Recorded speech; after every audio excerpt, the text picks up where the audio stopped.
From Kanye dropping Soulja Boy's verse off Donda without even telling him, to Drake throwing shots at Tyga over that whole Kylie situation, these are 10 of the shortest beefs in hip-hop history. Some got personal, some got petty, but all of them got squashed quick. Alright, first up we got Kanye West and Soulja Boy. So when Kanye was putting together his Donda album, Soulja thought he had a spot on that remote control track. He laid down his verse, sent it in, and Kanye pretty much told him it was gonna be on the album. But when the album dropped, Soulja checked it, and his verse wasn't there. He didn't get no text, no heads up, nothing. He found out like everybody else, after it was already out. Soulja was mad about it. He went straight to Twitter and started going off on Kanye, talking crazy. Then Kanye went on Drink Champs and kinda threw some shade, saying the verse wasn't really good enough. That just made Soulja even more mad. And after that, Soulja started clowning Kanye about his whole situation with Kim Kardashian and Pete Davidson.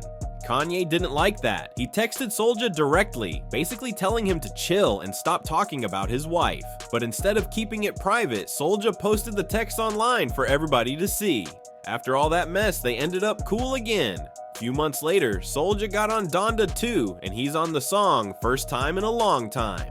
So yeah, it was short, kinda wild, but they squashed it. Alright, let's move to the next one. This one is Lupe Fiasco and Chief Keef. So this goes back to 2012. Lupe was doing an interview on some radio station, and he basically said that he's scared of the kind of energy young rappers like Chief Keef were bringing in Chicago. He was talking about the violence and everything surrounding that scene. Now once Chief Keef heard about it, he wasn't feeling it at all. He hopped on Twitter and said that if he saw Lupe, he was gonna smack him, straight up.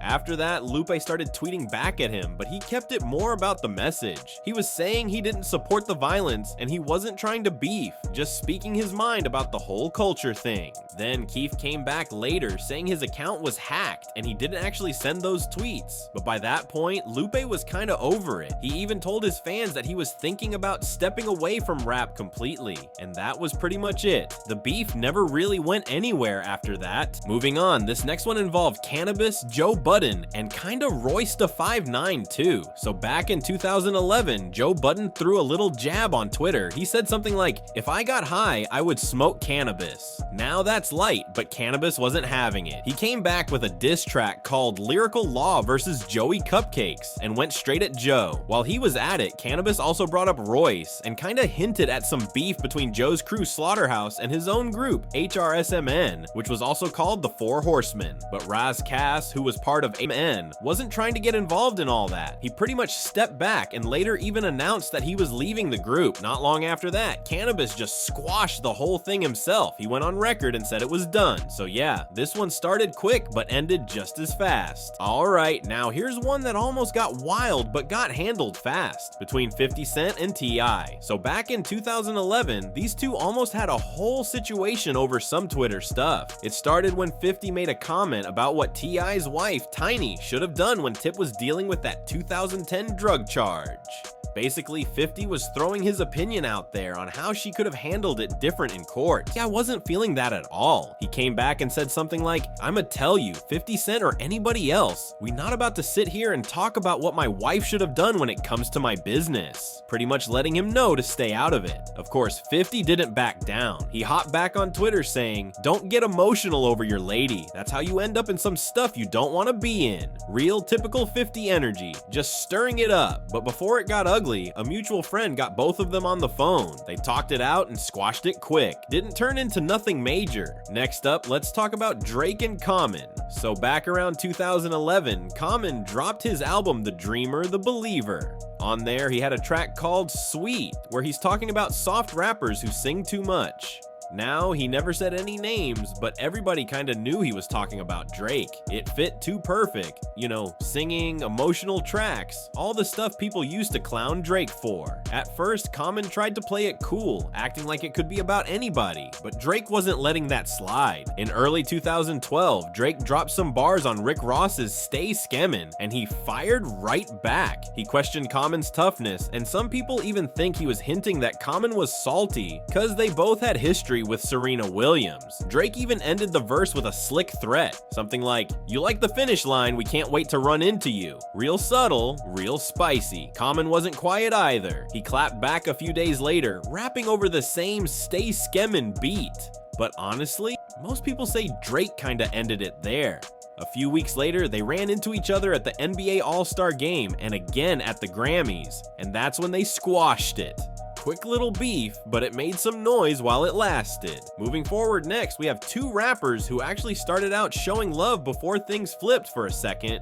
Kodak Black and Pooh Shiesty. So Pooh always showed love to Kodak. He talked about being a fan and how Kodak was one of the rappers he listened to while coming up. But then, things got a little weird between them. After Kodak got out of prison in 2021, he was on social media trying to get his credit for certain trends he felt like he started. One of those was the whole money spreading thing, where you lay out cash all down your arm or leg like a fan for the gram. First, Kodak was mainly calling out Lil Baby about it, cause Baby had a line saying he invented that in one of his songs with Lil Durk. But while Kodak was making these videos talking about people stealing his moves, he started using Pooh Shiesty's ad-lib while flashing his money. Pooh saw it and didn't like it. That kicked off a little back and forth between them, going from Instagram stories to IG Live, with both taking little shots. At one point, Pooh even posted something like, "This lame to me. Lost all my respect at Kodak Black," but it didn't last long. A month or two later, they linked up, posted a video chilling together, and that was that. Beef dead. Up next, we have Joey Badass and Lil B. So this one happened back in 2013. It really started over a bar from Capital Steez on that track Survival Tactics. Steez had a line where he said us, "They say hard work pays off. Well, tell the based god don't quit his day job." That was obviously aimed at Lil B, and at some point Joey Badass tweeted that lyric directly at him. Lil B saw the tweet and wasn't feeling it. From there, both of them started going at each other on Twitter, and everybody was watching it play out in real time. After that, it turned into diss tracks. Lil B dropped one called "I'm the Badass," and Joey came right back with "Don't quit your day job." But honestly, the whole thing didn't last long. After a week or two, the energy died down, and that was pretty much it. Quick little back and forth, but nothing major in the end. Alright, next we got J. Cole and cannabis. So J. Cole's always been open about how much cannabis inspired him. He's mentioned him plenty of times as one of his early influences. But for whatever reason, cannabis didn't take it the way you'd expect. In 2011, cannabis started feeling like Cole was only giving props to his older stuff, like the newer work didn't matter. He even said Cole was talking like he was already dead or something. Basically, he thought the respect was fake and kind of a backhanded compliment. So Cannabis dropped a diss track called J Clone, but it was weird, cause instead of going full on disrespect, he kind of mixed in some strange lines like, "We could have recorded the track, you could have just paid me for a verse." It was like part diss, part business pitch. Then to top it off, Cannabis went on YouTube and dropped this wild apology video to Cole, basically ending the beef himself. J. Cole never even responded. Cannabis pretty much started and ended the whole thing on his own. Alright, next up is Drake and Tyga. So back in the early 2000s and 10s, Young Money looked super tight. Everybody thought that whole crew was locked in, but that kinda shifted after this one interview Tyga did in 2014. In the interview, Tyga called Drake fake. He said he didn't like the dude personally, but still respected his music. Right after that, Tyga dropped a track called Make It Work, and even though he never said Drake's name, people caught the subs. At first, Drake didn't really say much about it. He did post some slick stuff on social media though, like hanging out with Kylie Jenner, who at the time was Tyga's girlfriend, so that definitely added a little fuel. But Drake really saved his shot for a few months later, in 2015. On his album If You're Reading This, It's Too Late, the final track 6 PM in New York had him going in. Early in the song, he dropped that line, "Oh, you tried. It's so childish calling my name on the world stage. You need to act your age and not your girl's age."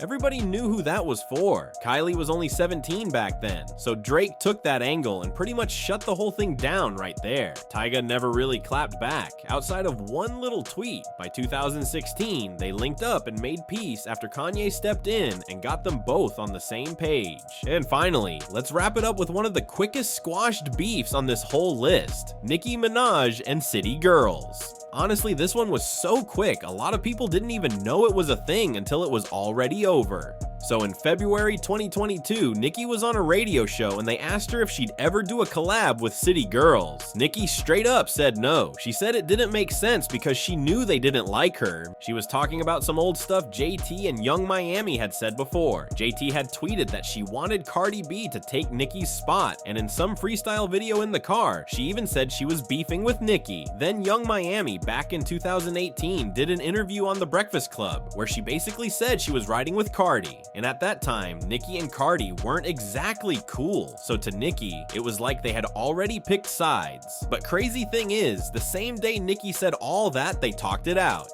Nicki hopped on Twitter later that day and said she had a convo with both JT and Young Miami, and it was all love now. They squashed it before it even really took off. Alright, so that was 10 of the shortest beefs in hip-hop history. If you enjoyed the video, make sure you hit that subscribe button, drop a like, and let me know in the comments which beef you think was the pettiest. And of course, turn on those notifications so you don't miss the next one. Catch y'all in the next video.